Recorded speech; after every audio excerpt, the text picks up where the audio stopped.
1, Nottingham Forest 0. It's a decent victory for the boys. You know, they went there away at the City Ground and they got the job done. It wasn't all that pretty, but the points was necessary. We move on to the next round as we have drawn Liverpool in the next round of the FA Cup quarterfinal round.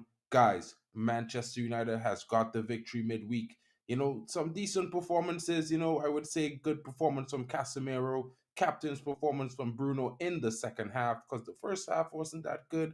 But you know, guys, we move. What is it, guys? You know, it's one of those things where you have to be 100% backing the team right now and this manager, because you know what? Lots of teams couldn't do a better job against other teams in the cup going on this season, as we have seen before. And you know, this team is not at their best. They're not at the peak of their powers, but they got the job done. After abysmal performance this weekend, we win, move on to the next round of the FA Cup. I got some people in the background to give their views. Let's just take a look at the manager's post-match remarks as we hear what's going on right before.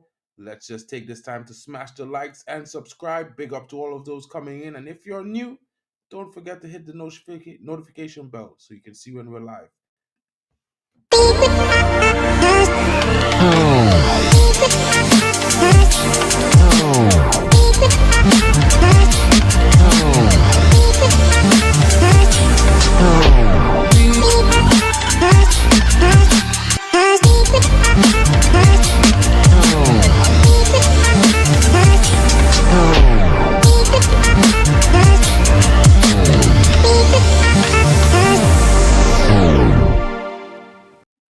And big up to everyone. I'm back, and let's bring it right to the stage, guys. Let's see what's going on here. Let's hear what the manager has to say in the manager's press conference. Let's go. Been a really important win. I mean, how is everybody feeling in the dressing room after that? Every win is important, and we should celebrate this, and we will do, but not too long. Only 24 hours, as always, and then we move on. The goal, when it came, Bruno's free kick deflected in by Casemiro. There was one of those heart-stopping moments when VAR was checking, but were you always confident it would be given? I can't see this from my point, so I didn't know, but I think there was also a penalty, and I have seen that one. I thought that was close. Why isn't it a penalty? But we also created a lot of chances.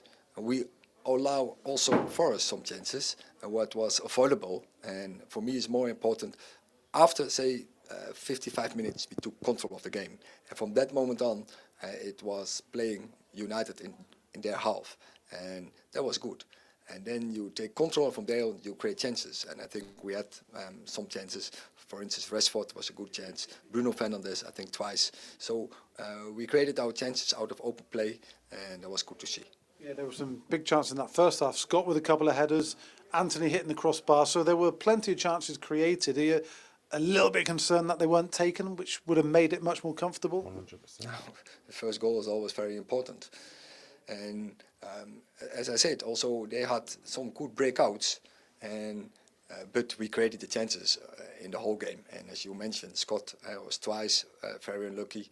Rashford also first half, and you mentioned already the crossbar shot from Anthony. The positional changes really worked. Victor going back to centre half, I thought was outstanding. Amrabat had a really solid game, and you were switching Diogo and Amrabat depending on where Anthony Elanga was playing. So all those tactical little tweaks seem to be really working. Yeah, there was some tactics in, and as you say, I think it worked out well. For Soufiane, he is not a fullback, but he played a solid game, and especially I think after 55 minutes, when he was playing in the middle part in possession, and then also he understood what to do in the defending, in the rest defense. From that moment on, we took the control. And just finally, Liverpool have won, so you know you'll be playing them at Old Trafford, so a home draw. I know you'll think about that later, but it's a mouthwatering tie to look forward to for our fans, and the fans again tonight were superb. It's fantastic. You see the fans and the team, they are together, they are fighting together. Whole game, they are behind the team, cheering the team. So really supportive, and it's a fantastic feeling. And as you say now, we have Liverpool home. It's a fantastic draw. We're looking forward, but yeah, we have to bury the cup. And first looking forward to the league, and that's the first game always the most important. And it's a good game. City, we have to be ready for that. Brilliant, thanks, Eric.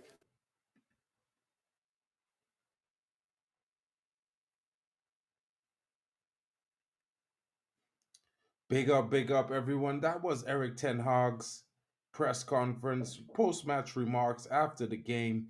Guys, what are your thoughts on what he said? What you heard the manager saying? I think he was fair to fine. Basically honest with what was happening in the game. He was not shirking from anything. He didn't gloss over anything. He said it basically as it was. Forest created their chances, which is unacceptable. Acceptable. Manchester United did create lots of chances from open play. They had many chances to score, but was unable to finish their dinner. It was good that they finished the dinner in the end of the game, but there was also questionable calls, as the manager rightly said. He saw a penalty in the game. I saw a penalty as well.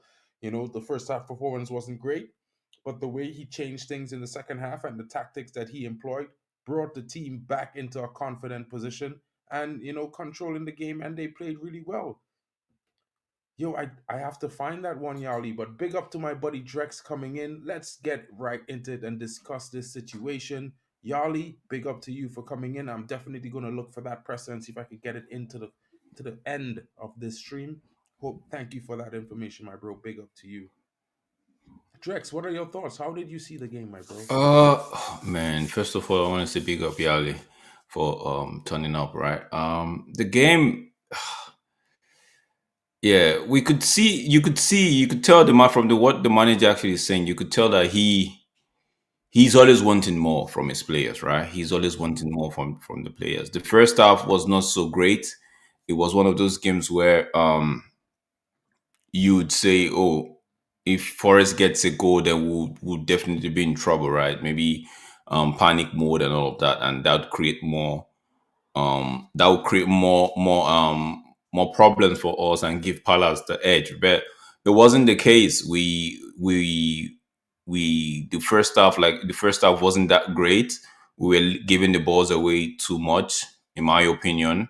Right? I wouldn't really say, I don't want to like calling players name, but as a team, we weren't connecting. If you know what I mean, we weren't connecting. The movement from the defense line to the attack wasn't smooth, wasn't fluid. It was more, there was a break, right? But thankfully, they didn't really pose any threat as we saw.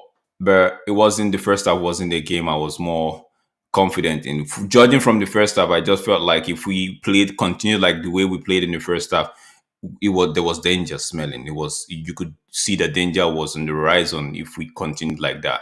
But kudos to the manager. I got into the second half. Don't know what he told them. I wasn't in the dressing room, but whatever he told them at halftime, at the break, actually, they listened to it and they put that plan.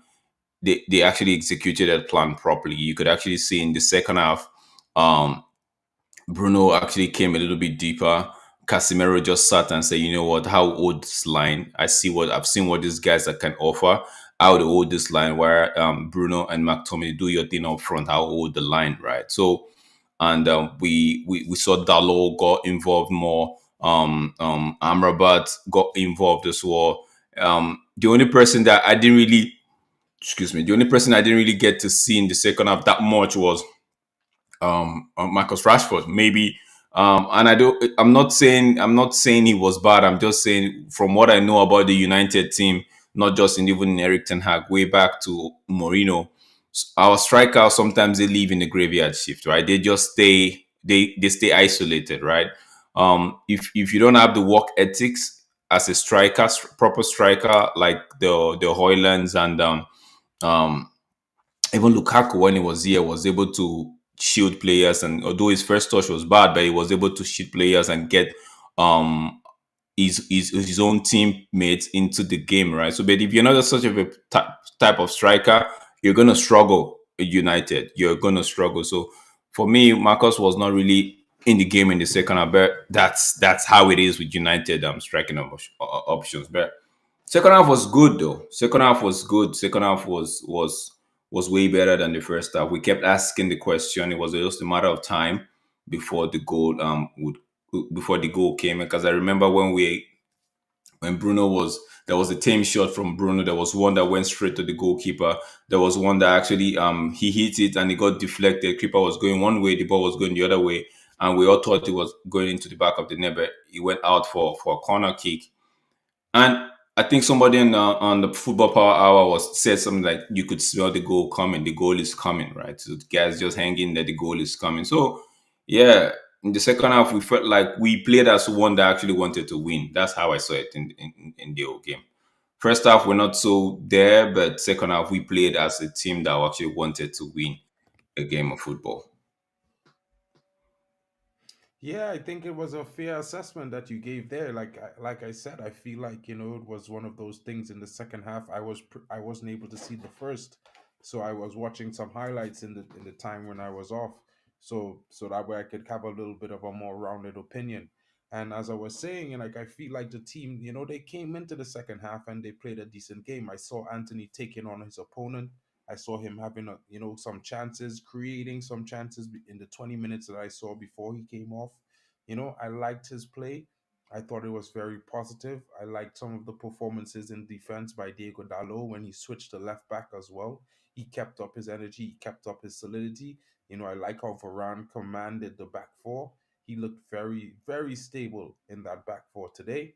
You know what I mean? Leading the line. I like the way Casemiro plays when he's in our midfield. He does one of those things where, he brings the dark arts in. He makes Hmm. those little tackles, he puts that little extra on opponents sometimes just to, stop the move and help the defense and the rest defense reset. And, give even if it gives away a free kick sometimes, that's very important. I think fans don't pay attention to this enough because when you look at City with Rodri and some of their players, they do the same things. As soon as they lose the ball in the opposition half, the first thing they do is, if they can't win it, they make a Yeah, foul. yeah, And that way yeah. they can help the defense reset and prepare for True. what's going to happen. So it's one of those things that we miss a lot when Casemiro's not in the team. I like the fact that Amrabat got some minutes today. I'm not a huge fan, but I do like, some of the performances he has shown for us this season. I think he's needed. I think when we were able to play with him and Casemiro, it gave Bruno a strong base to work from. And Hmm. yeah, for sure. When Kobe Mainu came on, I think we created a lot more in terms of the solidity and going forward. Because as you know, Kobe Mainu moves and like a gazelle. He just walks around players and finds open space and create and make some passes to break the lines. He links up well with young players like Ganacho because he knows them really well. Yeah, So it's yeah, one of yeah. those things. I think Ganacho's performance was pretty good, consistent. I'm shocked that he didn't have a goal or assist in the game. I think he's giving his all. It's like the few games before. I just think that this game was a little bit better because he was trying to pass the ball a lot more. So I applaud him for that. I think Rashford, he had some moments, but like I'm not seeing Yeah, enough no, no, of him. I'm not You saying know what I it like mean? for me, I'm not saying it doesn't he didn't have a moment. I'm just saying in this game, Rashford playing as a nine, we all know he's just deputizing at the moment, right? So that's why I'm not really going out for it. I don't have much to say about him, right? Because he wants to play off the left, right? So I'm not really Link yeah, in if you can, my bro. I'm not really going to go off on Rashford because yeah, the one person I actually think that it's a game we've been talking about this person for a while. Is Scott McTominay in the first half, man. Scott McTominay had some clear chances, not more so clear chances. Some his decision making. Let me put it that way. His decision making in the first half was not were not so great. Right, there was a time he should have passed the ball. 2 times he should have cut the ball back, but um, what? Yeah, 2 times, and he should have cut the ball back. Took he actually took time before he did that because I think in his mind, his first option was to shoot. And immediately saw that the defender was closing the angle. He was supposed to, from in my opinion, cut the ball back to bring it back to Amrabat as to sending it all the way to Rashford because Rashford still had to come forward, like move closer to the ball and his angle was tight as well. So if he had given that ball to Amrabat, Amrabat had the goal looking at him, just gaping in front of him. But it is what it is. That's why I'm not. It wasn't really bad today, but I just felt like he was isolated. The balls weren't going to him, so you could see in the first half he had to drift to the left to actually get more of the ball. But yeah, I I was gonna ask this question, but I think at the power stream I was gonna ask: was it a case of United stepped up their game in the second half, or Forest just felt like, you know what, this game is done. We're not gonna win this. There's no need even playing for this one because the next round is maybe they're looking okay. Then if we pass this, it's Liverpool. So what's the point in playing? Do you see it as that, or you saw it as United just knew that they had to win this and get it done with? Well, when I look at the game, Yeah. I feel like Forest was playing to win. You know what I mean? They had a lot of their key players in the game for like 80 minutes of the game. Yeah. You know what I mean? And they kept pushing, they kept trying. They were very aggressive, trying to get to the second balls, the first balls as well. So I won't say that they didn't give their fair shout. I think after the goal scored, they decided, you know what, there's not enough time, and maybe we might concede if we go for a goal, so it may not make sense. And then you see him brought on like four youngsters. You know what I mean? So it's one of those things where they are in a position in what they are in the league as well. And I don't think that, they were not trying to win the game. I think they were definitely trying No, to no, win. I didn't say they were not trying to win. No, I I know just what felt, you mean. I know what yeah. you mean. I'm just saying, like, to me, I didn't feel like they didn't feel a strong 11.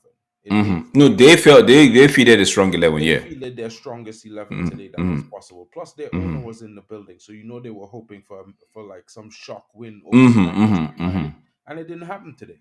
Now, in the first half, I really only glimpsed like the first 25, 30 minutes, and then it was too short a time. So, in my opinion, we started decent. I feel like Forest had a quick start to the game, and they True. got into the game very early.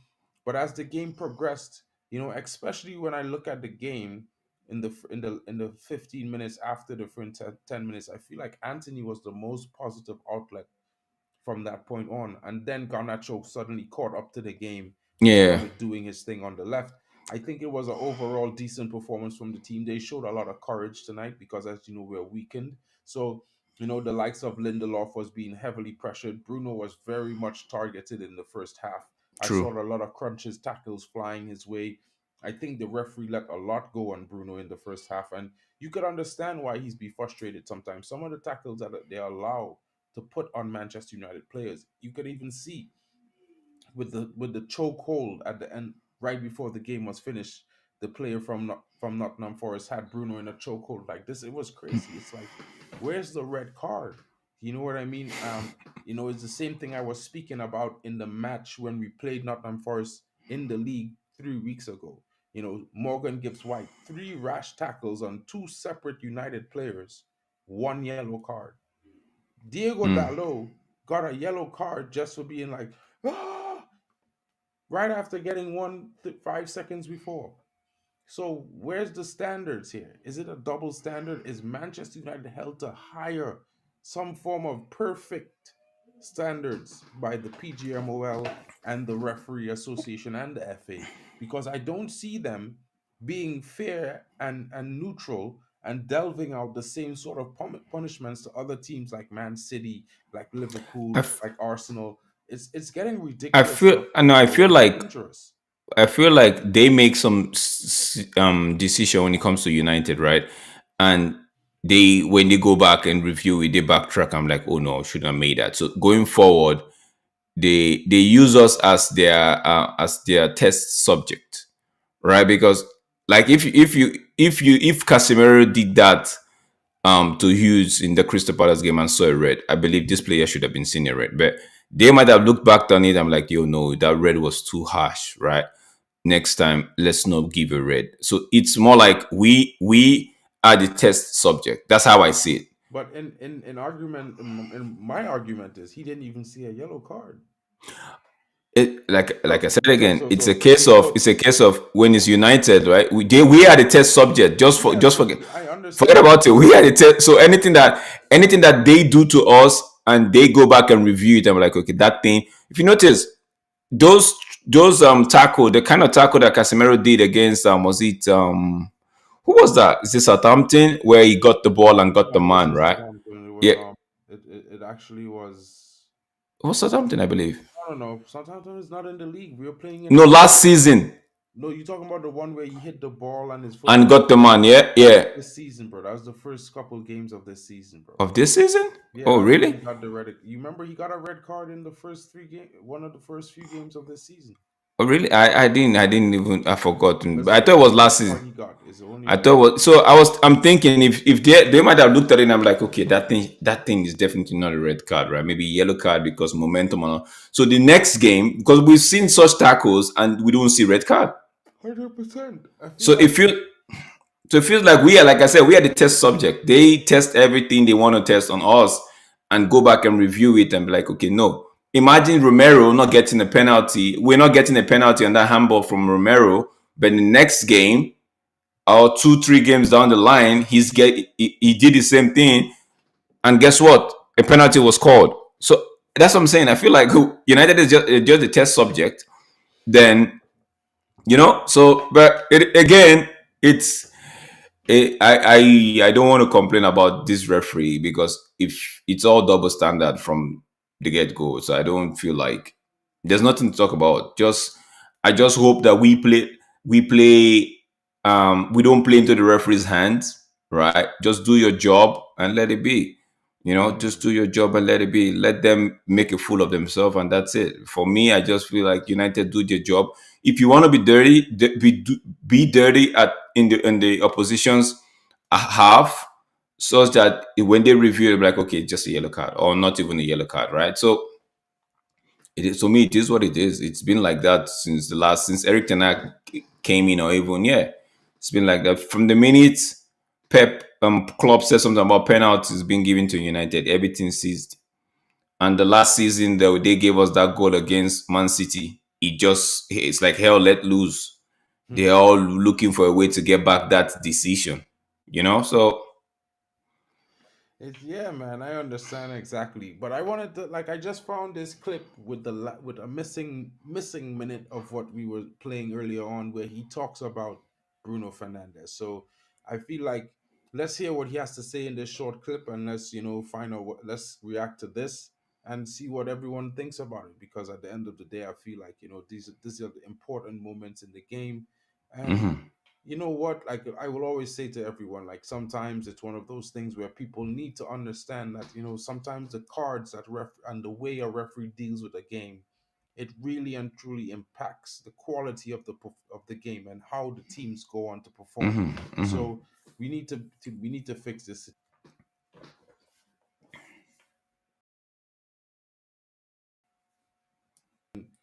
Try to be referees anymore. Instead they try to be the ones who set the game and the tone. Let's hear what the manager has to say. I don't go to go into that because also you saw that Forrest was targeting him, and so I don't go to tell what he has, but it was a serious injury, and when I then see that serious media, they criticize him, also social media, that's pathetic, and can't be. He has a serious injury, but he continued to play on Saturday, and now also he fought to be part of this game, and he has a very high pain threshold. And that last year he did also something similar against Spurs, and I think in the semi-final, and that shows his leadership, because there he expresses his character, and that is very good for when you are a leader that goes and fluid into the team. There were many faults on him. So you thought that was a deliberate? Maybe a little bit too tough, but you see when he's getting the ball, they are really tight on him.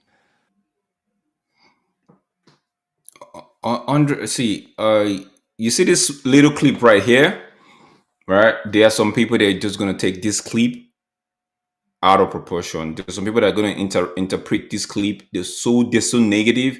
they're just going to interpret this clip the wrong way. Now, some people, the manager is actually saying this guy was injured. He got an injury in the last game, right?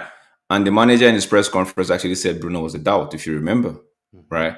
But Bruno passed, maybe he passed fitness test, and it was in this game.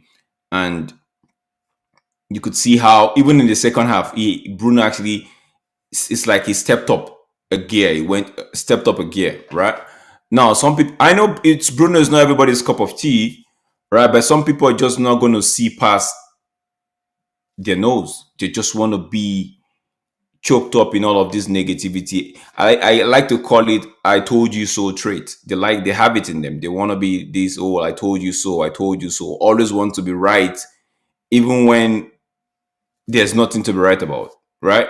So yeah, it's when the reporter was asking if it was a tactics from Nottingham Forest to go at him and target him. Yo, if you sniffed at a player, even when we play five aside right down the road, or yeah, even the local team here, when you sniff that, when you have this little perception that your opponents, one of their player has a knock and he's playing and is one of their main person, of course you're gonna put somebody on him. Of course you're gonna say, locate, even if you don't know where that's why Eric Ten Hag don't like to say what injury his players have, right?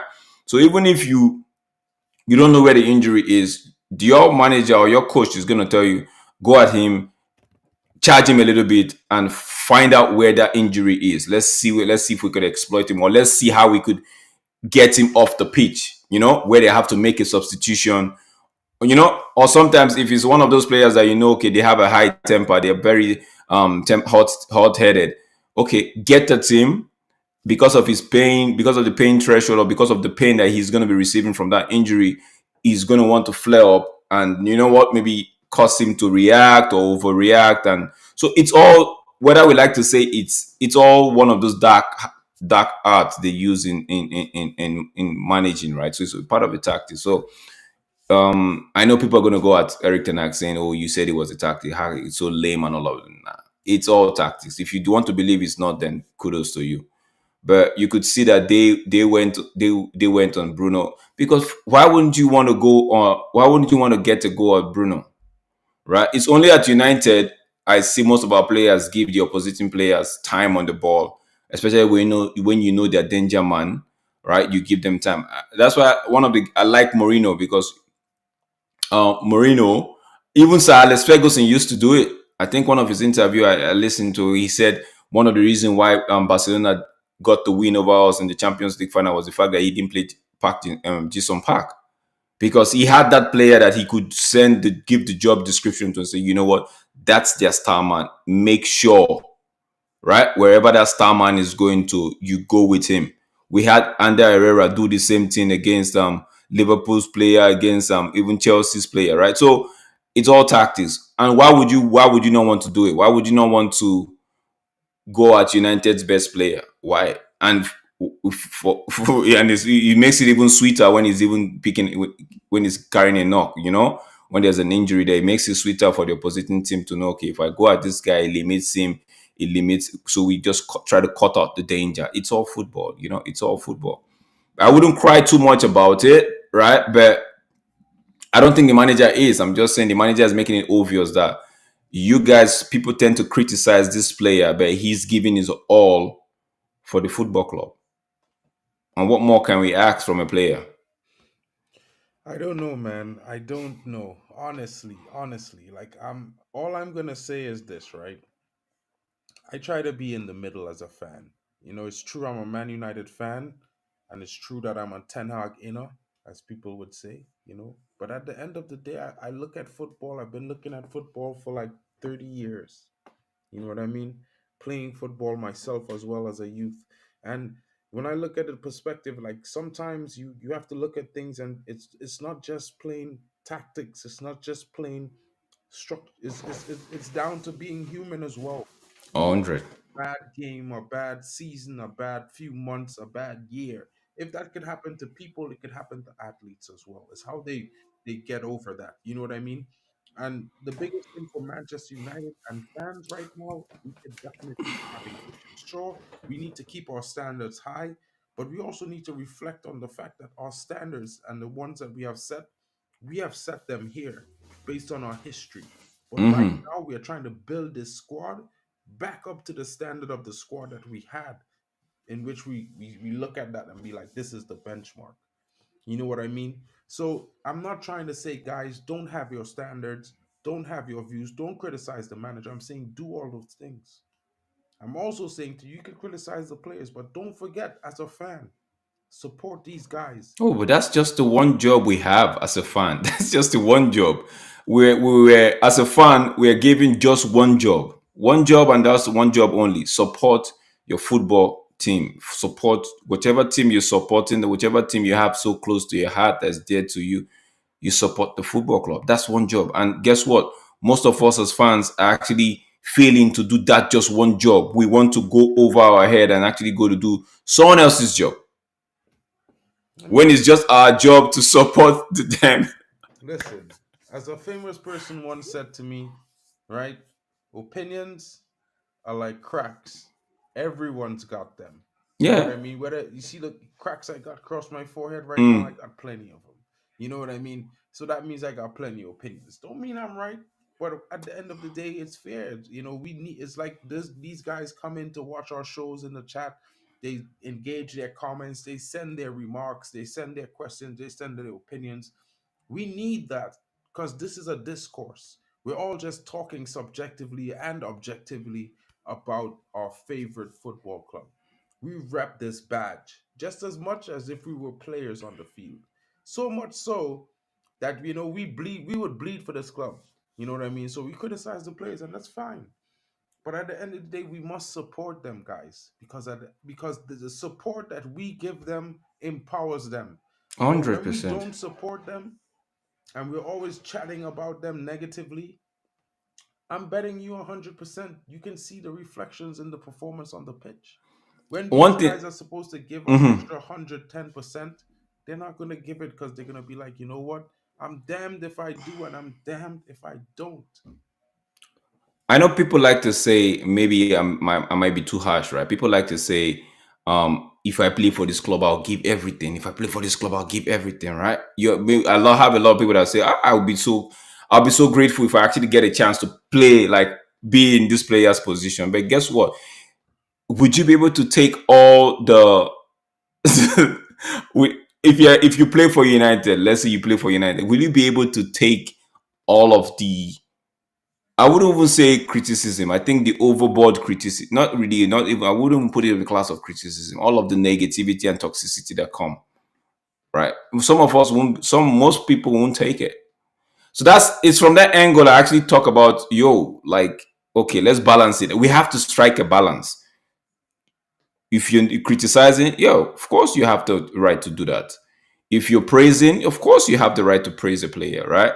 But when you tend to find fault at everything, even when there is so minimal a fault, you tend to look for fault for at everything. Then I am like, are you truly a supporter, or you just want your "I told you so" trait to have the to be in front of you?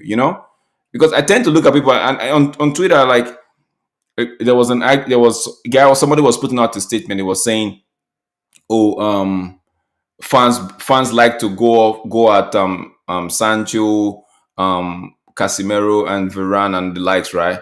But look at your manager trying to back up um Anthony. Then I was like, what exactly is your point? You put fans in the statement going trying to rubbish the players, right? But yet you're saying the manager. So are you trying to say fans don't have rights to criticize players? I didn't really get his point. I knew where it was heading to. It was heading to the point of trying to take a dig at the manager, but putting the fans in the same picture as the manager in a comparison sentence, I'm like, a statement, I'm like, yo, this guy, the bias is so obvious, right? That it's not clouding people's judgment. Like, you have a game today, people in the second half, we stepped up, people actually upped their game, the players actually kept concentration high, they reduced the amount of mistake they were making. They learned from the first half, because guess what? We were so lucky not to concede in the first half. They learned from the first half and went into the second half more prepared, right? With more output and all of that. And people are still looking at the game and saying, oh, it's just Nottingham Forest. It's just a Nottingham Forest. I'm like, do these players, do they even, that's why, do they ever catch a break? Do they ever catch a break? Like, at what point we've been saying they are crap, or people have been saying, we've been saying they are crap from the season, the minute the season started, right? And guess what? It is 28th of February. People are still saying crap, even when these players have actually given us something to hope for in the past, 6-7 games. People are still saying, so we know that they are crap. How about you just leave that line? We already made your point, right? That's why I said this, I told you so trait, right? It's eating deep into this fan base, and it's going to cause a lot of toxicity. A lot of toxicity. We're yet to see the toxicity that this thing is going to cause, because let's say, for example, people get their wishes, and Erik ten Hag is sacked, right? The new manager comes in. There's going to be some set of the fans that wouldn't fans. Let's say they get in Porter. Half of the fan base wouldn't want Porter. 100%. Like, bro. Let's say they even get the manager from Sporting Lisbon. What's his name? I can't remember his name, but let's say they get the guy from Sporting Lisbon. Most of the fan base would run with it, like like most of us would run with Erik ten Hag, right? But a few of them wanted Poch, right? Most of us are going to run with it. But guess what?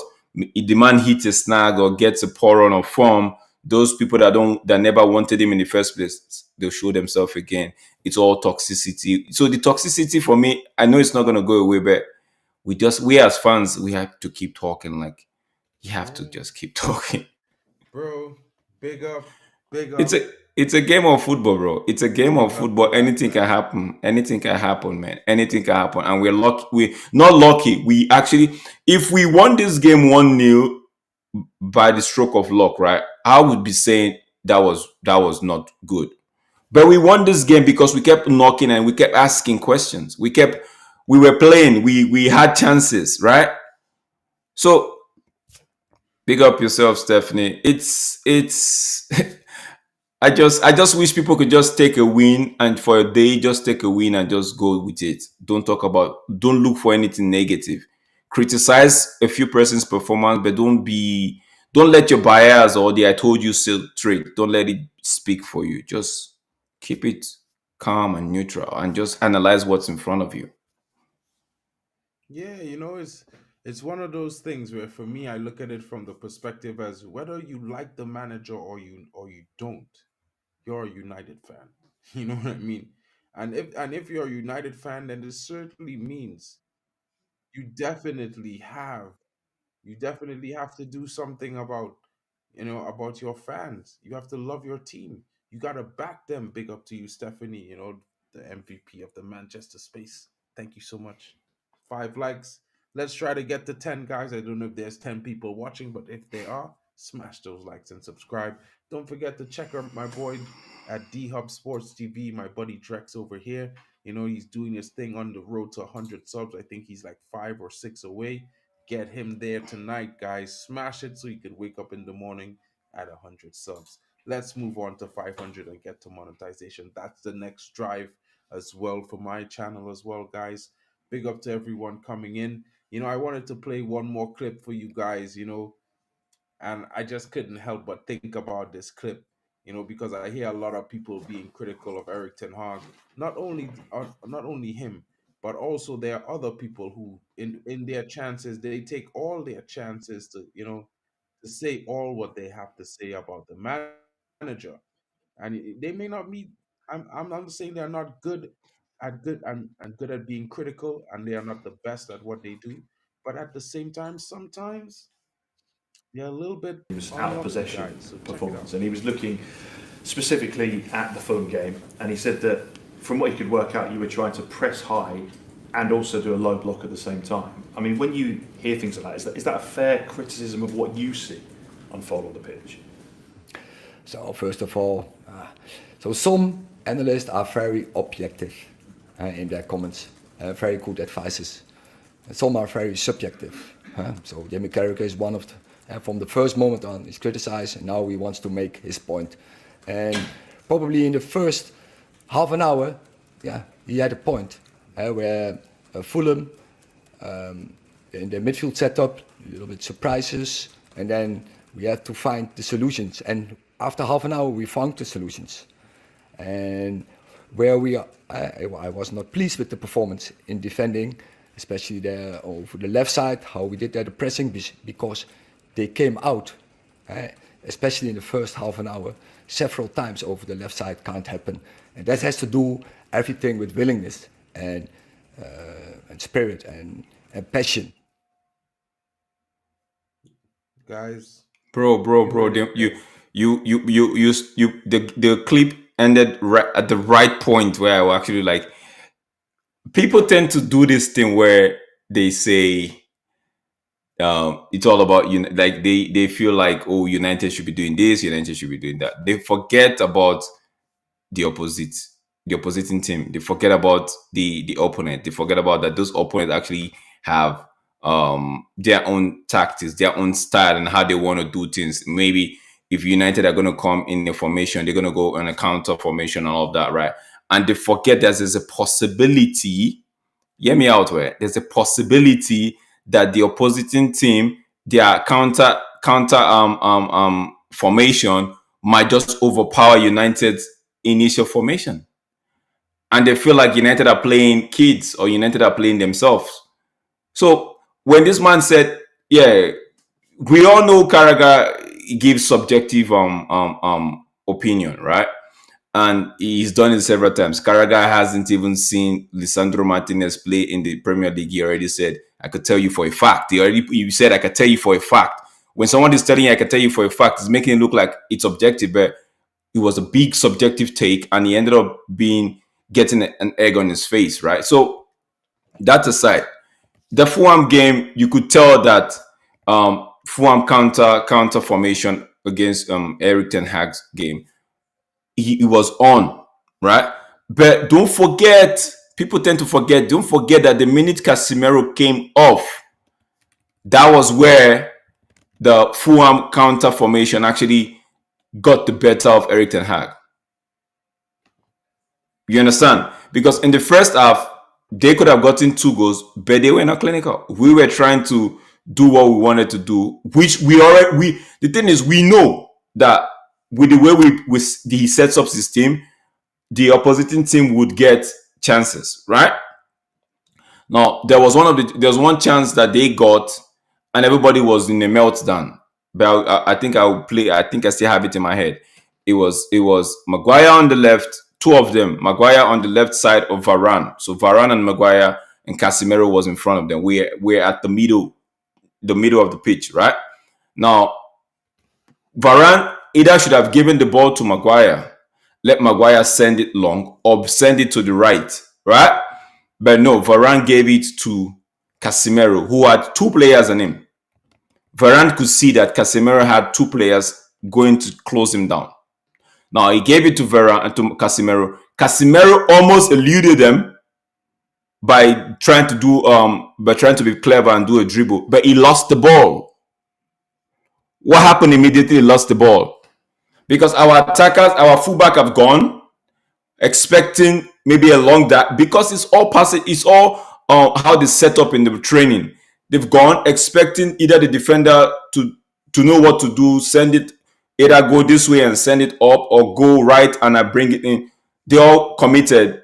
We have 3 guys now. Casemiro lost the ball and we're under pressure. And I saw that clip going around on social media. I'm like, oh my days. So you guys couldn't see the fact that they kept saying blaming Erik ten Hag, blaming Erik. I'm like, so you guys didn't see the fact that it was just a mistake. Varane made a mistake and I'm not putting it on Varane. I'm just saying Varane made a mistake by giving it to Casemiro, who had 2 men on him. You understand what I mean? Yeah, 100%. But they kept flogging it as though it was. I'm like, okay, cool. But don't forget, it was, like I said, it was until Casemiro was taken off. I think that was the 60-something minute.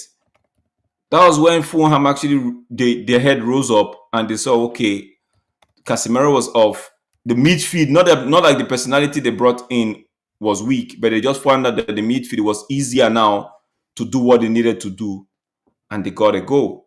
We pull one back, and it was the same thing. We were trying to go for the win, because if we sat back, everybody's going to say again, oh, United were looking for the draw.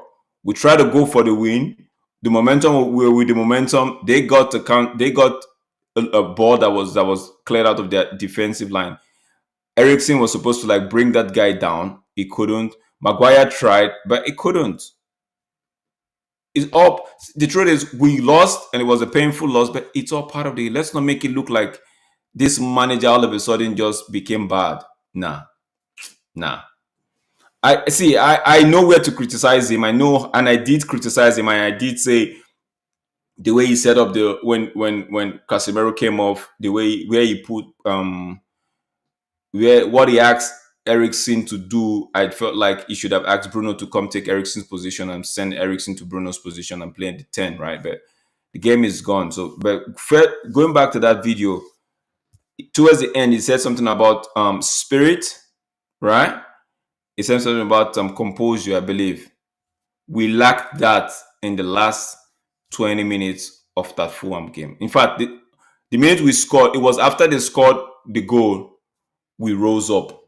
And because we were in the game, Casemiro got injured, they took over, they scored, and that's when we rose up and be like, you know what, we could get a goal, and we did get a goal.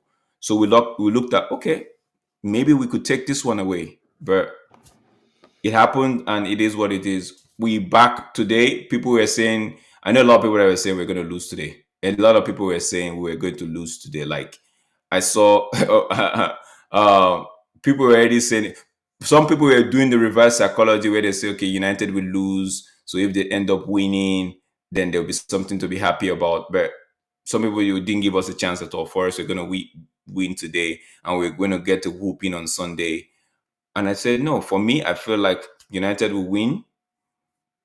Maybe come Sunday, let Sunday take care of itself. And today we won, and I'm happy we won. We didn't just win one of those games where you say was scrappy. We won playing well, right?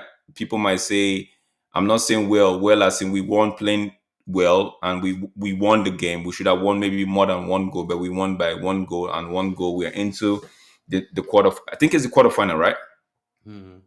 Yeah, and this is like against Liverpool. I just want to read a quote to you that. Before you read that quote, I just want to say this, right? I think it was on the screen in the video. Most people won't pay attention to it. United are the first team to appear in the quarterfinal of the FA Cup for the longest, as in with the most appearance in the FA Cup. It used to be Everton. We used to be tied with Everton. Now United are the team with the most appearance in the FA Cup quarterfinal, 48 appearances. So you got to give it to them. You've got to give it to them. Well, I do, bro. I'm so glad that I do have this quote to bring up, right? Bro. Dermot McGallagher, he have cataract.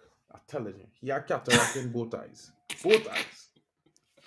Both eyes, Dermot McGallagher have cataract in. I telling you. What is he saying? Dermot McGallagher say?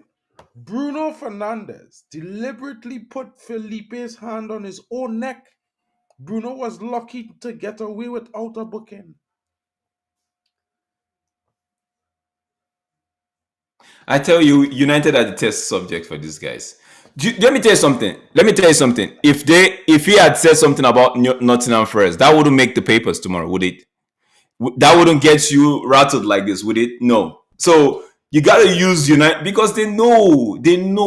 See, good, bad, ugly. You have to milk it. If United are on a good run, you milk it. If United are not having a great run, you milk it. If United are on the very, very bad run, you milk it.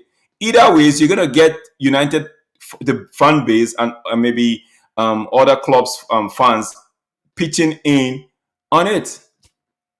That's how it is. We are the big market for them.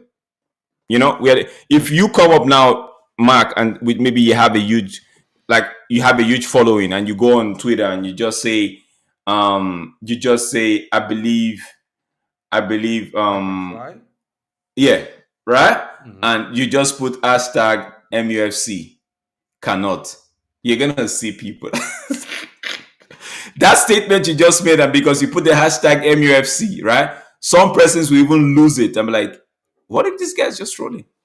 So it's all a market, man. It's sometimes I go on like yesterday. I saw on the Twitter, and I read a report where they said Eric Ten Hag and Marcus Rashford are not on good terms. I'm like, oh my days, one defeat and all of this is coming out. Like, can you guys not just give it a rest? And I could see United fans on in the comment section going off, calling Rashford all sort of, the ones that want to call Rashford all sort of names. I saw the ones that were calling Ten Hag. Also, I'm like, oh man, these guys they have, their brain is so light, man. How about you just read the thing and just walk away? Don't give these guys the traction. Everybody's looking for that Elon's pay. Even the big house, the big media houses, they're looking for it. But again, everybody, like I actually read one of one comment in the comment section, and the guy, you know what the guy said? He said even the media, the journalists, they have families to feed, so might as well allow United feed them. 100%, bro. And with that one, bro, that was the best comment to close the show. Big up to you. Thank you for coming in and joining me today, my brother. I hope you have a good day. I know it's going to be Yeah, tomorrow I'll be doing. I think I'll night be for you, doing but the it's pot. already after that Yeah, time for me. I know. Yeah, Big I up know to everyone tomorrow. coming in. Big up to you, Stephanie Griffith. Thank you so much, as always, for coming in and sharing, spending your time, giving your comments, and supporting the channel. Big up to you, Yali. Thank you so much. You just recently subbed, and like, you're always in my streams. Every single stream I have since you subbed. Thank you so much, my bro. Thank you. And big up to anyone who's looking at this stream in the non-live section. Don't forget to like and subscribe and share it around. Smash it on Twitter, put it on your Facebook, even a little bit, a clip if you like, or as a reel on your Instagram. Let's see if the community can grow. Let's get more people in talking about the stuff, talking about Manchester United fans, because we have the biggest fan base around the world. And as I say that, my brother is waking up. It's Kenny Fan TV, Is he wide just awake, waking up? Is time he for just work. waking up? I think he's been awake though, Yeah, isn't yeah, he? he just wake up, bro. He has to go. He has to go to work. You know what I mean? Hope you're having a great day at work in Australia, in the land down under, my brother. I will see you later on, because definitely we have to get together to do a match preview for this Sunday's game. Maybe we do it tomorrow, or I maybe think we do it I'm doing. Friday. I have a possible. I have the possible outcome tomorrow. Well, then, you know what, Kenny? We're crashing D Hub Sports tomorrow night for possible outcomes with Tesh and our buddy Admiral Yeah. Drex.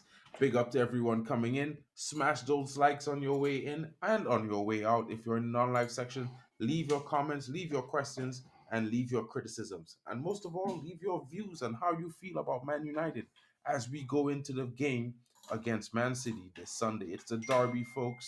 Form goes out the window. And as I will always say, Manchester is bloody red. You know what? Get in, everyone. Manchester United winning the FA Cup, moving into the quarterfinals ahead with their clash against Liverpool on the 13th of March. Guys, be here or be square. It's your boy, MarkN MUFCFAN, and Drex, Admiral Drex, in the building. Kenny Fan TV wasn't here because he's got to be at work, but he will be here next time. And until then, you guys have a good night, good morning, and a good day. We'll see you later, and we out.